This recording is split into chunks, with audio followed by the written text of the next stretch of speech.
समय की बात है। एक किसान था जिसके पास एक घोड़ा था। वो अपने इस घोड़े से बहुत प्यार करता था। उसे अपने घोड़े पर बहुत गर्व था जो किसान की कमाई का जरिया भी था। अपनी इस कमाई से किसान अपने परिवार का पेट भरता था। लेकिन एक दिन वह घोड़ा भाग गया। उसके भागने के बाद समाज के लोग और उस किसान के पड़ोसी उसके पास आकर उससे कहने लगे, हे भगवान, तुम्हारा घोड़ा जिस पर तुम्हें बहुत घमंड था वह तो भाग गया। उसको सांत्वना देने लगे कि उसके साथ बहुत बुरा हुआ।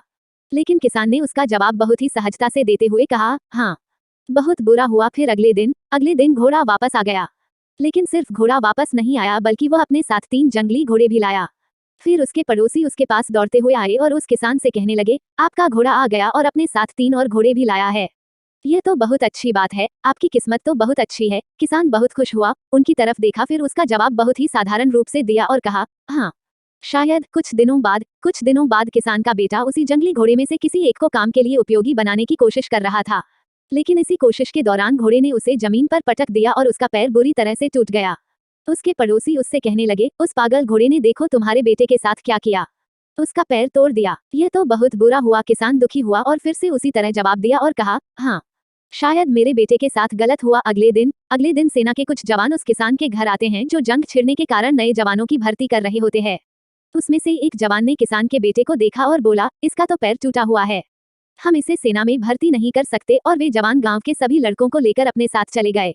यह जानकर उसके पड़ोसी और बाकी गांव वाले उसके पास आए और बोलने लगे, तुम्हारे बेटे को तो जवान जंग के लिए नहीं ले गए, तुम्हारी किस्मत तो बहुत ही अच्छी है। इस आखिरी बार भी किसान ने फिर से बड़ी सहजता से कहा, हाँ, शायद कहानी की प्रेरक बातें। इस कहानी से हमें यह प्रेरणा मिलती है कि हमारे लिए चीजों को नकारात्मक ढंग से सोचने में जरा भी समय नहीं लगता है। जब भी कुछ हमारे अनुकूल नहीं होता तो हम उसे बुरा ही समझते। लेकिन सच बात तो यह है कि कोई नहीं जानता कि जो साथ घटा है वो बुरा है या अच्छा। इस कहानी में भी किसान के भावों में परिवर्तन परिस्थितियों के कारण होता है।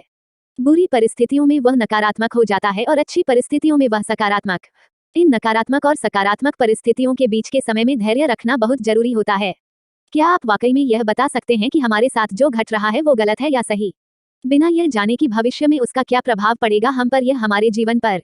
मुझे लगता है आपका जवाब होगा, नहीं। हमारे समाज में, हमारे देश में ऐसे बहुत से महान लोग हैं जो अपने जीवन में असफल हुए, हारे, अनेक बड़ी बड़ी बीमारियों से लड़े, किंतु उन्होंने कभी भी अपना धैर्य नहीं खोया और ना ही हार माने। यही आगे चलकर बड़े प्रसिद्ध हुए, सफलता के मुकाम पर पहुंचे और महान बने। हमारे बड़े बुजुर्ग सही ही कह गए हैं कि जो होता है अच्छे के लिए ही होता है। यह छोटी सी लाइन हमें बहुत कुछ सिखा जाती है और ये बात हमें कभी नहीं भूलनी चाहिए।